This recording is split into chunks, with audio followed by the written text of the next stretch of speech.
Hello, I am S.N. Chakraborty here. Today I am sharing my views on uh, answer writing in PSIR. I very often learn from civil service aspirants that PSIR, Political Science and International Relations optional, is not giving good score.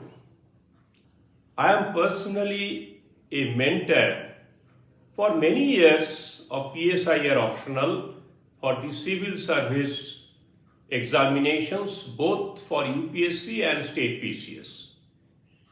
My experience, however, says otherwise. Many, of my own candidates, they gave 250, and some of them even take their score close to 300. It has been happening regularly. Therefore, I am not buying this argument that UPSC is not giving marks in PSIR optional. I find the problem lies in three basic areas. First is the class. The class is supposed to give you the basic clarity, information on a subject matter. You have to ensure whether you are getting that thing from the class properly. So therefore, selection of the class is important. Now, class will not give you 100% clarity, 100% insight. For that, you'll have to do your own library exercise or your own study. Then you will develop a 360-degree understanding on the subject, which is again very important. Then you will see the subject from various angles. After that, you will have to go through the PYQ or answer writing to see that what kind of questions come and whether I am able to answer them correctly or not. When you are writing answer, then you must get proper feedback. When you are doing the class, you must have opportunity to interact with the mentor or faculty according to the need. So all these things will slowly shape yourself. Then you will have to also study very sincerely to prepare yourself as a sincere candidate. Now, if you remain only in the world of notes, which are easily available, then definitely you will not develop enough depth and insight to deal with any kind of answers that UPSC may throw at you. So these all together is called preparation. I find there is a gap in that, and those who have that gaps, they don't perform very well. But there are many candidates who follow the system that I have just discussed about, and I find that they comfortably reach 250, which is a reasonably optimistic score for any optional subject, and that score can take you to the qualifying list of mains CSE, provided the other subjects, general subjects, essay, they have also given you reasonable and satisfactory score. This is what is my view. So therefore, I am not taking this as granted that PSIR optional does not give good number. I am here sharing you two sets of answers from Indian government on politics, which is called IGP, which is section B of paper 1, just to give you some idea that how questions come and how your knowledge and practice matters to raise your score. Now, first one I am taking from chapter 5 or unit 5 of IGP syllabus, which is grassroots democracy. I am taking 3 questions from here. One 2006, next one is 2007, and third one is 2023. Let me see that how these 3 questions are really framed by UPSC. The first question, that is 2006, it says that highlights the impact of 73rd Constitutional Amendment on the working of the Panchayati Raj institutions in India. Now, what does this question say? It says that highlights the impact of 73rd Constitutional Amendment Act. That means how 73rd Constitutional Amendment Act has impacted upon the working of the Panchayati Raj institutions. Now, when you are discussing about working of the Panchayati Raj institutions, that means that working, it does not say that it's only in one particular direction. There can be merits, there can be demerits, there can be some areas where it has worked very well, where it has not worked very well. Now, in that context, how 73rd Amendment Act has impacted upon it. Okay, so this is where the question is. So you'll have to write accordingly. You'll have to practice to write accordingly. If you just write generally about Panchayati Raj and 73rd Amendment Act, then the demands and expectation of the question is not fulfilled. Let us go to the second question, that is 2007. It says, discuss how far the grassroots democratic institutions have remained successful in accelerating the process of rural development after 73rd Constitutional Amendment. Again, you listen. Discuss how far the grassroots democratic institutions have remained successful in accelerating the process of rural development after 73rd Constitutional Amendment. So in this question, it is accepting that 73rd Amendment has accelerated the process. And it has accelerated the process for success. What is that success? Rural development. And who is doing that? That is grassroots democratic institution. So therefore this question, though on 73rd Amendment Act, but it is qualitatively different, it is technically different, it is conceptually different from the 2006 question. Now, if one has practiced 2006 but mechanically and did not go into the depth of it, then that practice will not automatically help to write a correct answer in 2007. Are you getting my point? Now, more interesting is 2023 question. Let me read it. Discuss the major provisions of the 73rd Amendment Act. It's very straightforward.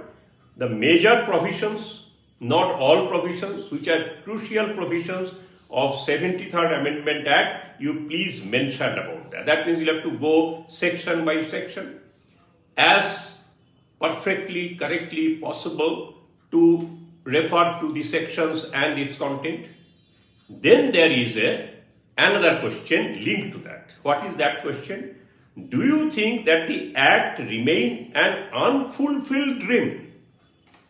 Okay, now in this question, it is trying to understand from you whether you see any gaps in the provisions made in the 73rd Amendment Act and what has been happening at the ground level, whether there is any gap in it.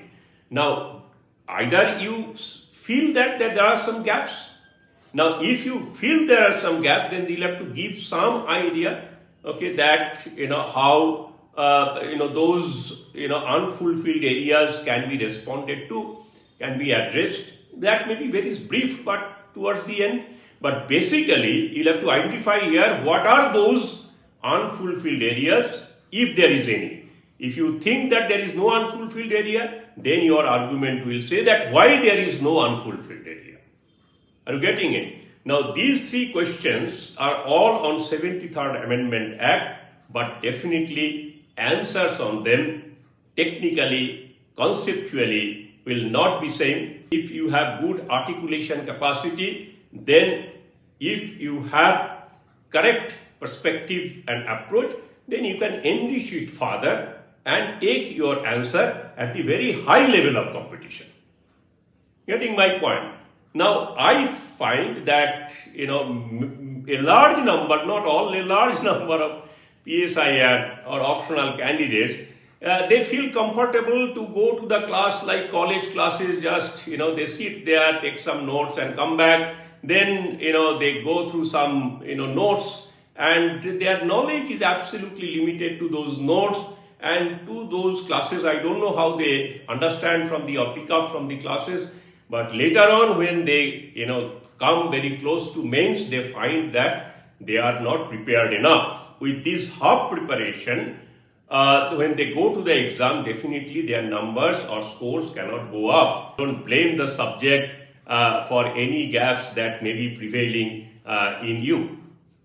I am giving another example. So that is from Unit 9 or Chapter 9 of IGP. This is about caste in Indian politics. Again, I am taking three questions on that. So one is 2015, next one is 2019, and third one is 2021. So there are 2, 3 years, 4 years gaps between them. The first question says, identity politics has trumped development politics.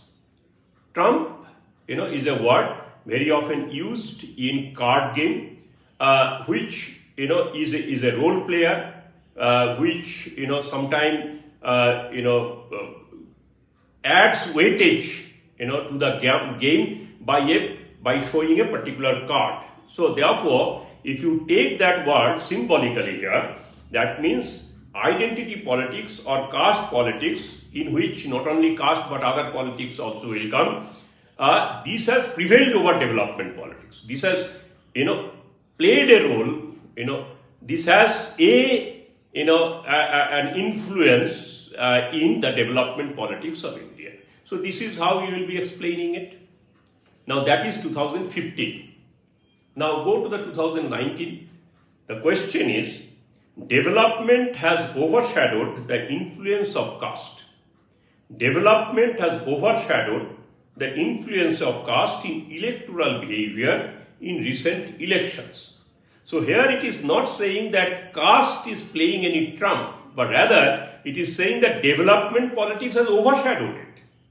So development politics has gone, or gained importance or significance or weightage over caste politics, and that reflects in electoral behavior during the elections. So therefore, the first question is also on caste, second question is also on caste, but there will be a huge difference, in the writing and presentation when you are writing both of them. So therefore, a limited knowledge and understanding on caste will definitely not allow you to address them properly and in a way so that you can get good numbers.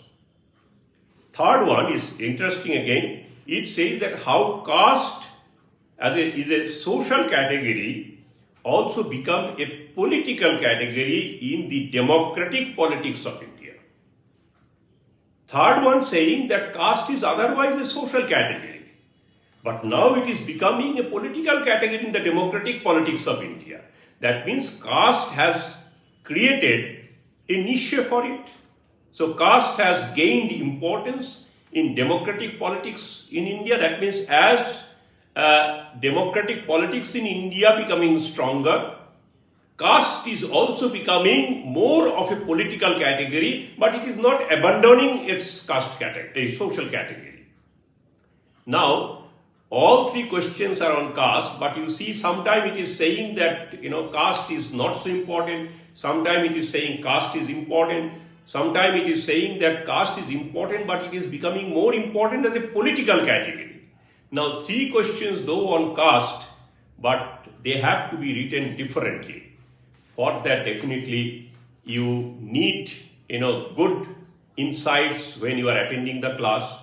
You must read proper notes and books and whatever materials are there to understand the subject of caste in Indian politics properly, not shallow understanding, not half-baked understanding. Then when you are writing, this must be checked by the a right person so that you get right feedback.